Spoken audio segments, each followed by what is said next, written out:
क्या हो अगर कोई ये दावा करे कि आज सुबह अलमारी से खास रंग की कमीज चुनने का जो फैसला था वो पूरी तरह से स्वतंत्र था ही नहीं। मतलब या फिर ये कि अभी जो इंसान इस चर्चा को सुनने का निर्णय ले रहा है उसे लगता है कि ये उसका अपना फैसला है, लेकिन असल में उसके दिमाग के न्यूरॉन्स ने बहुत पहले ही ये तय कर लिया था। ये सच में एक बहुत गहरा सवाल है। क्योंकि देखो, मेडिकल साइंस में अगर कोई हड्डी टूटती है ना तो एक्सरे मशीन की रिपोर्ट में वो सफेद टेढ़ी लाइन बिल्कुल साफ दिख जाती है। बिल्कुल। डॉक्टर सीधा उंगली रखकर कह सकता है कि दिक्कत यहाँ है। हाँ बिल्कुल, एक्सरे में सब साफ है। एग्जैक्टली। लेकिन जब बात इंसानी फैसलों की और हमारी सोच की आती है तो वहाँ कोई एक्सरे मशीन काम नहीं आती। इंसानी फितरत हमेशा स्पष्टता खोजती है। मतलब हम अनिश्चितता से घबराते हैं और हर चीज को खानों में बंटा देखना चाहते हैं। पर चेतना और ये जो फ्री विल है यानी स्वतंत्र इच्छा, इसका परिदृश्य बहुत ही धुंधला है। यहाँ कुछ भी ब्लैक एंड व्हाइट नहीं है। और इसीलिए आज की इस गहन चर्चा में हमारा मिशन यही समझना है कि क्या इंसान के पास सच में मतलब वाकई में फ्री विल है, या फिर इस ब्रह्मांड में हर इंसान की जिंदगी की स्क्रिप्ट पहले से ही लिखी जा चुकी है। बिल्कुल। और हम बेसिकली भौतिक विज्ञान और दर्शन शास्त्र दोनों के नजरियों को आमने सामने रखकर देखेंगे कि वो समय और मानवीय एजेंसी को, मतलब हमारी आजादी को, कैसे परिभाषित करते हैं। तो इस चर्चा में आगे बढ़ने से पहले मुझे लगता है ये समझना जरूरी है कि विज्ञान और दर्शन शास्त्र दुनिया को देखने के लिए किन अलग-अलग चश्मों का इस्तेमाल करते हैं, क्योंकि विज्ञान हमेशा इस बात की खोज करता है कि चीजें कैसे काम करती हैं ना। हाँ, विज्ञान पूरी तरह से साइंटिफिक ऑब्जर्वेशंस और प्रयोगों पर टिका है। उदाहरण के लिए विज्ञान ये बहुत अच्छे से समझा सकता है कि स्पेस टाइम के मुड़ने से ग्रेविटी कैसे काम करती है, या फिर जो बिग बैंग हुआ उससे ब्रह्मांड का विस्तार कैसे शुरू हुआ। मतलब विज्ञान उस पूरे मैकेनिज्म को समझा सकता है जिसे हम माप सकते हैं। बिल्कुल, जहाँ डेटा है वहाँ विज्ञान है। तो अगर मैं इसे थोड़ा आसान भाषा में कहूँ तो विज्ञान हमें किसी मशीन के सारे पुर्जे समझा सकता है कि कौन सा गियर कैसे घूमता है, मोटर कैसे चलती है, लेकिन उस मशीन को आखिर बनाया ही क्यों गया, इसके लिए हमें दर्शन शास्त्र की ओर ही देखना पड़ता है। क्या मैं सही सोच रही हूँ? एग्जैक्टली। ये बहुत ही सटीक निष्कर्ष है। देखो, जहाँ भौतिकी की सीमाएं खत्म होती है ना, जहाँ आपके गणित के समीकरण टूटने लगते हैं, वहीं से मेटाफिजिक्स और दार्शनिक विचार शुरू होते हैं। विज्ञान ये तो बता देगा कि बिग बैंग कैसे हुआ, लेकिन वो बिग बैंग क्यों हुआ, इसके पीछे कोई मकसद था क्या? हाँ, इस क्यों का जवाब देने के लिए विज्ञान के पास कोई फॉर्मूला नहीं है। सही कहा। इसलिए विज्ञान कैसे का जवाब देता है और दर्शन क्यों का। और जब हम ब्रह्मांड और हमारे वजूद के इस कैसे और क्यों की बात कर ही रहे हैं तो सबसे बड़ा फैक्टर सामने आता है समय का, क्योंकि इंसान जो भी फैसले लेता है वो समय के दायरे में ही होते हैं। तो आखिर ये समय है क्या? हमारे स्रोतों में इसके बारे में काफी दिलचस्प और विरोधाभासी बातें हैं। समय को लेकर प्राचीन और आधुनिक सोच में जमीन आसमान का मतलब बहुत बड़ा अंतर है। आधुनिक विज्ञान, खासकर बिग बैंग थ्योरी के बाद से, ये मानता है कि समय एक रेखीय मॉडल पर चलता है, लीनियर है। मतलब एक तीर की तरह। हाँ। जो बस आगे बढ़ता जा रहा है। हाँ बिल्कुल, एक तीर की तरह, अतीत से भविष्य की तरफ। विज्ञान में जो एंट्रोपी का सिद्धांत है वो भी यही कहता है कि ब्रह्मांड लगातार एक दिशा में फैल रहा है। लेकिन अगर हम प्राचीन दर्शन को देखें, जैसे हिंदू और जैन धर्म में, वहां समय को इस तरह एक तरफा नहीं माना गया है। हाँ, मैंने भी स्रोत में पढ़ा था कि वहाँ समय को चक्रीय या सर्कुलर माना गया है, जैसे सतयुग, त्रेता, द्वापर और कलयुग का जो चक्र है। हाँ, जो बार बार घूमकर वापस आता है। जैसे प्रकृति में मौसम बदलते हैं और फिर लौट आते हैं, वैसे ही समय का पहिया भी घूमता है। तो एक नजरिया उसे तीर मान रहा है और दूसरा पहिया। लेकिन इस बहस में ना एक तीसरा नजरिया भी है जो मुझे बहुत क्रांतिकारी लगा। वो 18वीं सदी के जर्मन दार्शनिक इमैनुएल कांट का विचार है।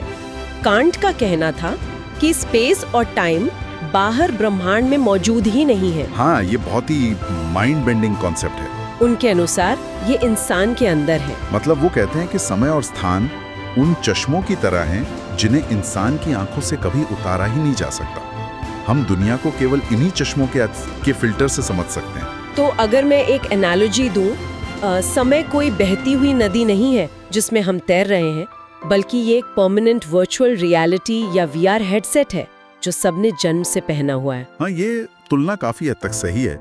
जो इंसान देख रहा है वो उस VR हेडसेट का सॉफ्टवेयर उसे प्रोसेस करके दिखा रहा है। लेकिन इसमें एक छोटा सा पेंच है। क्या पेंच है? पेंच ये है कि इंसान जब चाहे अपना VR हेडसेट उतारकर असली दुनिया देख सकता है, लेकिन कांट का तर्क ये था कि समय दिमाग का हार्डवेयर है, सॉफ्टवेयर नहीं। मतलब इंसान चाहकर भी समय और स्पेस के बिना किसी भी चीज की कल्पना ही नहीं कर सकता। वो इस नजरिए का एक तरह से कैदी है। ओह, तो हम उसे उतार नहीं सकते। ठीक है, लेकिन अगर दर्शन शास्त्र ये कहता है कि समय केवल हमारे देखने का एक नजरिया है, तो सवाल उठता है कि फिजिक्स के नियम इस नजरिए को कैसे बदलते हैं? क्योंकि स्रोत में आइंस्टाइन के रिलेटिविटी का भी काफी जिक्र है। और वहीं से ये पूरी फ्री विल की चर्चा एकदम पलट जाती है। आमतौर पर लोग रिलेटिविटी का नाम सुनते ही भारी भरकम गणित से डर जाते हैं, लेकिन इसे बिना गणित के भी बहुत आराम से समझा जा सकता है। हाँ, स्रोत में वो ट्रेन वाला उदाहरण दिया है ना। बिल्कुल।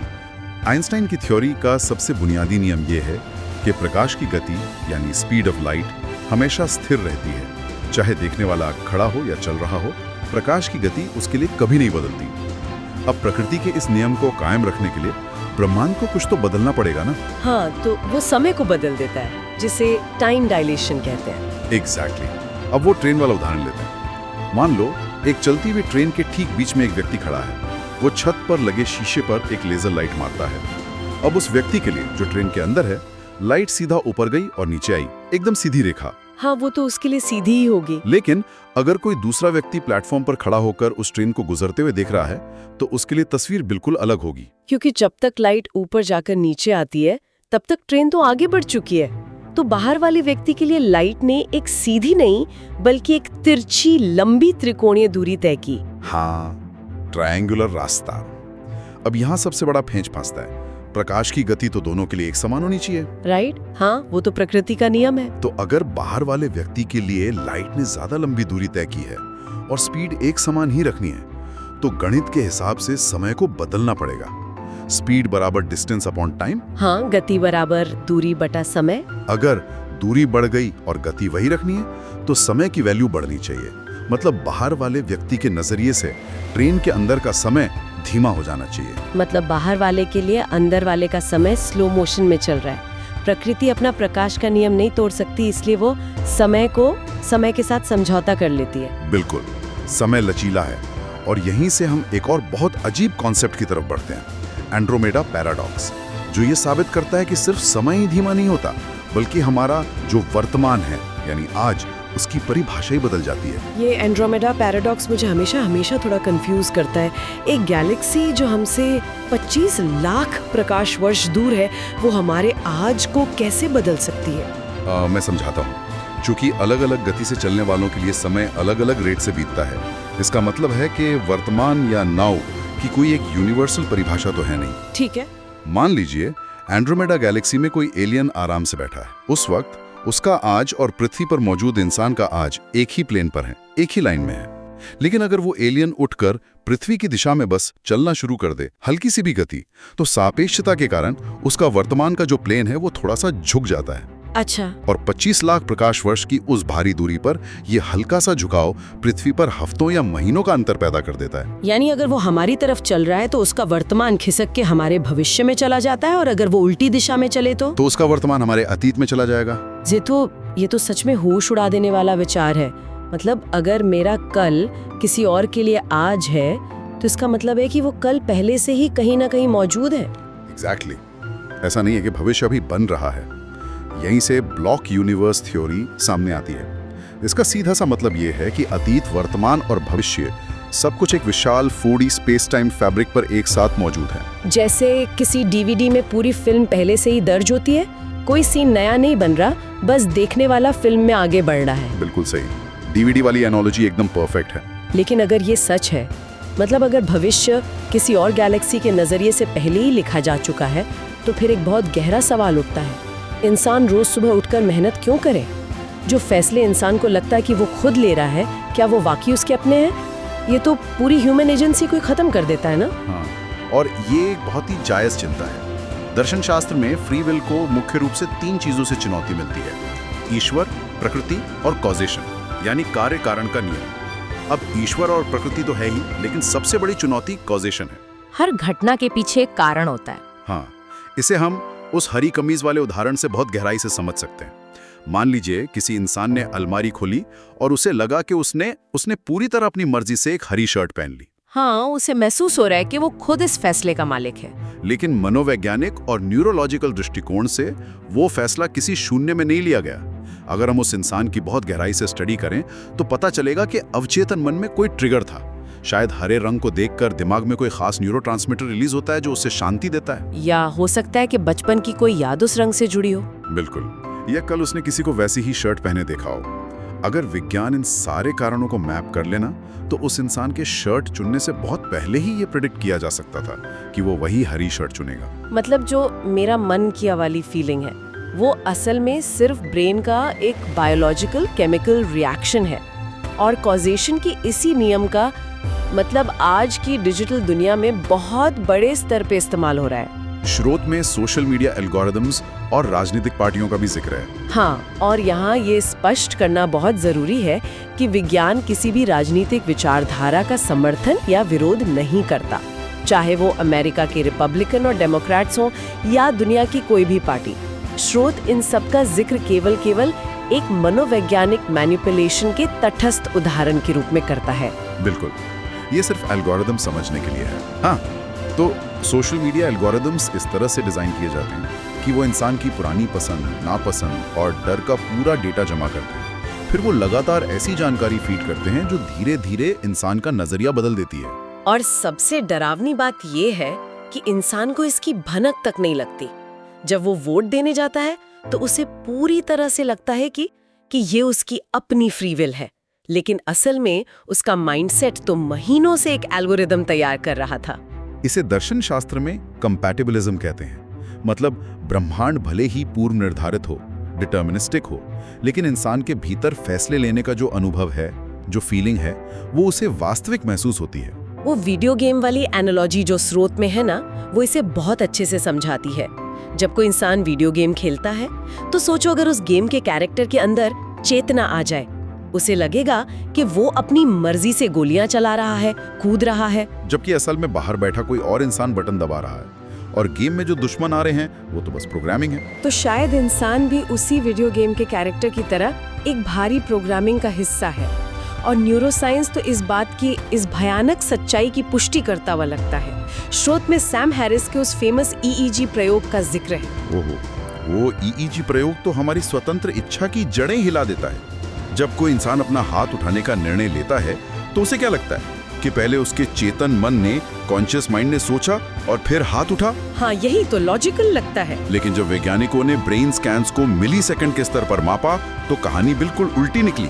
विज्ञान दिखाता है कि इंसान के चेतन मन को पता चलने से लगभग 300 मिलीसेकंड पहले ही रुको, मतलब 300 मिलीसेकंड पहले? हाँ, 300 मिलीसेकंड पहले ही दिमाग का मोटर कॉर्टेक्स, हमारे न्यूरॉन्स, ये तय कर चुके होते हैं कि हाथ उठाना है।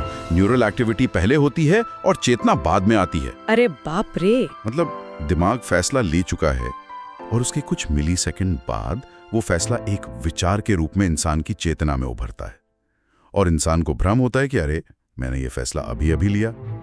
न्यूरॉन्स असल में बॉस हैं और हमारी चेतना सिर्फ उनके लिए गए फैसलों पर मुहर लगा रही है। ये तो बहुत ही डरावना विचार है। अगर सारे फैसले न्यूरॉन्स ही ले रहे हैं तो फिर इंसान की अहमियत ही क्या बची। लेकिन स्रोत में न्यूरोसाइंस के इसी हिस्से में ना एक छोटी सी उम्मीद की किरण भी है। मुझे वो फ्री वांट वाला कॉन्सेप्ट बहुत दिलचस्प लगा। हाँ, फ्री वांट यानी स्वतंत्र ना, ये इस पूरी बहस में एक बहुत ही महत्वपूर्ण मोड़ है। प्रयोगों से पता चला है कि भले ही अवचेतन मन और न्यूरॉन्स ने फैसला ले लिया हो और शरीर को सिग्नल भी भेज दिया हो, लेकिन एक्शन होने से ठीक 200 मिलीसेकंड पहले चेतन मन के पास उस एक्शन को वीटो करने की ताकत होती है। मतलब उसे रोकने की आजादी। एग्जैक्टली। यानी इंसान शायद ये तो तय नहीं कर सकता कि उसके दिमाग में अगला विचार कौन सा आएगा, लेकिन जब वो विचार चेतना में आता है तो इंसान ये तय कर सकता है कि वो उस विचार पर एक्शन लेगा या नहीं। मतलब एक तरह से हमारे पास ब्रेक लगाने की ताकत है। हाँ, काफी हद तक हम कह सकते हैं कि हमारे पास एक वीटो पावर है। लेकिन अगर हम पूरी तरह से भौतिकी की बात करें तो क्या ब्रह्मांड के स्तर पर इंसान को कोई वास्तविक आजादी मिलती है? यहाँ पर क्वांटम मैकेनिक्स की चर्चा आना एकदम स्वाभाविक है। हाँ, क्वांटम मैकेनिक्स में वो हाइजेनबर्ग का अनिश्चितता सिद्धांत है ना, जो कहता है कि ब्रह्मांड के सबसे छोटे कण, सब एटॉमिक पार्टिकल्स, वो पूरी तरह से प्रिडिक्टेबल नहीं है। अगर ब्रह्मांड के सबसे छोटे कणों में ही अनिश्चितता है, तो इसका मतलब है कि सब कुछ पहले से तय नहीं है। बिल्कुल। क्वांटम स्तर पर एक तरह की रैंडमनेस होती है और इसी से फ्री विल की थोड़ी सी संभावना जन्म लेती है। लेकिन विज्ञान इसे अलग नजरिए से देखता है। क्या रैंडमनेस का मतलब एजेंसी होता है? मतलब रैंडमनेस पर निर्भर है, जैसे कोई पासा फेंकना। तो वो फैसला स्वतंत्र कैसे हुआ? वो तो बस एक संयोग हुआ ना। हाँ, ये तो सच में उलझाने वाली बात है। और अगर हम प्रकृति की बात करें, तो क्या ये प्रकृति, हमारा जो नेचर है, क्या वो इंसान को फ्री विल देना चाहता है? विज्ञान का इसका बहुत सीधा जवाब है, नहीं। जब हम प्रकृति की बात करते हैं तो विज्ञान साफ कहता है कि प्रकृति मॉरल या इमॉरल नहीं है, वो पूरी तरह से नॉन मॉरल है। मतलब उसे सही गलत से कोई फर्क नहीं पड़ता। कोई फर्क नहीं पड़ता। विकासवाद यानी एवोल्यूशन के नजरिए से प्रकृति का एकमात्र उद्देश्य है सर्वाइवल और रिप्रोडक्शन, बस जीवित रहना और अपनी प्रजाति को आगे बढ़ाना। तो अगर शेर किसी हिरन को मारता है, तो शेर क्रूर नहीं है, वो बस भूखा है। बड़ी मछली छोटी मछली को खाती है, ये कोई अपराध नहीं है। ये प्रकृति का एक तटस्थ और सामान्य नियम है। बिल्कुल सही कहा। प्रकृति इंसान को कोई नैतिकता नहीं सिखाती। इंसान जीवन को जो अर्थ देता है, जो मीनिंग देता है, वो विज्ञान से नहीं आता, वो अपनी खुद की बनाई नैतिकता और समाज से आता है। कमजोर की रक्षा करना या दूसरों के प्रति करुणा दिखाना, ये सब मानवीय रचनाएं हैं। प्रकृति तो बस एक मंच देती है, उस पर कौन सा नैतिक नाटक खेलना है, ये इंसान को तय करना है। इन सब बातों से ना एक अजीब सी बेबसी महसूस हो सकती है लोगों को। मतलब अगर सब कुछ ब्लॉक यूनिवर्स में पहले से दर्ज है और फैसले न्यूरॉन्स तय कर रहे हैं, प्रकृति पूरी तरह से न्यूट्रल है, तो एक आम इंसान अपनी रोजमर्रा की जिंदगी कैसे जिए? इतनी बड़ी बड़ी उलझनों के साथ ऑफिस जाना, काम करना। हाँ, ये एक बहुत ही स्वाभाविक एंग्जाइटी है और इसी एंग्जाइटी से निपटने के लिए स्रोत सामग्री के अंत में एक बहुत ही प्रैक्टिकल और सुंदर सलाह दी गई है, जिसे रोज की जिंदगी में अपनाया जा सकता है, और वो है साक्षी भाव का अभ्यास। साक्षी भाव मतलब खुद को अपनी ही जिंदगी का एक दर्शक या विटनेस मान लेना। एग्जैक्टली। जीवन में जब कुछ बहुत अच्छा हो, मतलब इतनी बड़ी सफलता मिले जिस पर घमंड आ सकता हो, तब भी एक तटस्थ दर्शक की तरह उसे देखें। ये समझें कि इसके पीछे बहुत सारे कारण थे, न्यूरॉन्स थे, परिस्थितियां थीं जिन पर आपका कोई नियंत्रण नहीं था। और इसी तरह जब जीवन में कुछ बहुत बुरा हो, कोई भारी नुकसान हो जाए जो कंट्रोल से बाहर हो, तब भी उसे एक साक्षी की तरह बस देखें। मतलब अपनी भावनाओं में डूबने या खुद को दोष देने की बजाय स्थिति से थोड़ा बाहर आकर उसे ऑब्जर्व करना। ये स्वीकार कर लेना कि ब्रह्मांड का बहुत बड़ा हिस्सा हमारे मतलब इंसान के नियंत्रण में है ही नहीं। मुझे लगता है ये विचार इंसान को कमजोर नहीं बनाता, बल्कि उसे शांत कर देता है। बिल्कुल। रोजमर्रा की जिंदगी में तनाव कम करने का ये एक बहुत बेहतरीन तरीका है। जो चीजें नियंत्रण में हैं, जो फ्री वांट हमारे पास है, उसका इस्तेमाल करें, और जो नियंत्रण से बाहर है, उसे बस साक्षी भाव से गुजर जाने दें। तो अपनी इस गहन चर्चा को खत्म करने से पहले एक ऐसा विचार है जो इन सारे वैज्ञानिक और दार्शनिक सिद्धांतों से भी बहुत परे जाता है। हमने देखा कि समय शायद कांट का पहनाया हुआ एक VR चश्मा है। हमने ये भी जाना कि फैसले न्यूरॉन्स की एक एक छिपी हुई प्रोग्रामिंग हो सकते हैं। तो अब जरा गहराई से सोचिए, अगर शरीर सिर्फ एक मशीन है, फैसले केमिकल रिएक्शंस हैं और समय केवल एक भ्रम है, तो फिर वो मैं कौन है जो इस वक्त इस पूरी चर्चा को इतनी गहराई से सुन और समझ रहा है?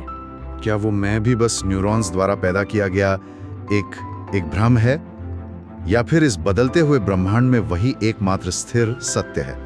ये सच में सोचने वाली बात है। शायद विज्ञान और दर्शन शास्त्र की अगली बड़ी चुनौती इसी मैं का एक्सरे करना है। इस गहन चर्चा में शामिल होने के लिए धन्यवाद। सीखते रहिए और अपनी वास्तविकता पर सवाल उठाते रहिए।